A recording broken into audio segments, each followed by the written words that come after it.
আসসালামু আলাইকুম, আমি লিসা। এটা আমার প্রথম ভিডিও। আমি যেহেতু চা পছন্দ করি, সেহেতু কেননা চা দিয়ে প্রথম ভিডিওটা শুরু করা যাক। আমি বানাচ্ছি রোস্টি, গোলাপের চা। গোলাপের চা বানাতে আমার যা যা উপকরণ লাগছে: তেজপাতা, এলাচি, দারচিনি, লবঙ্গ। আর গোলাপ আমি ধুয়ে শুকিয়ে আবার ধুয়ে নিয়েছি। আর লাগবে চিনি আর পরিমাণ মতো পানি।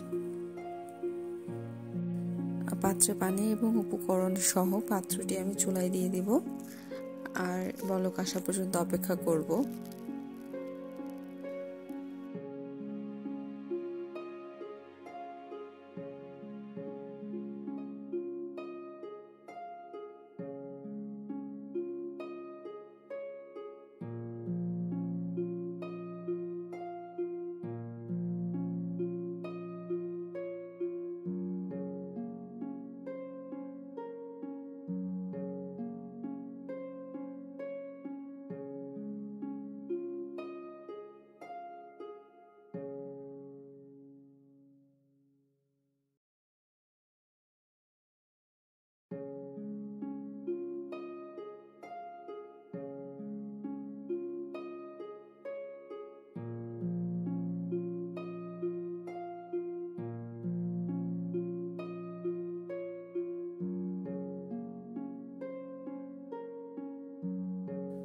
বলক চলে আসলে আমরা গোলাপ ফুলটি দিয়ে দিব।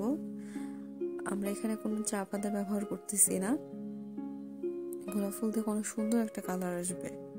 আর যখন গোলাপ ফুলটি সাদা হয়ে যাবে তখন আমাদের চাটা হয়ে যাবে। আমরা চাটা নামিয়ে দিব। নামিয়ে স্বাদ মতো চিনি দিয়ে আমরা পরিবেশন করে ফেলবো।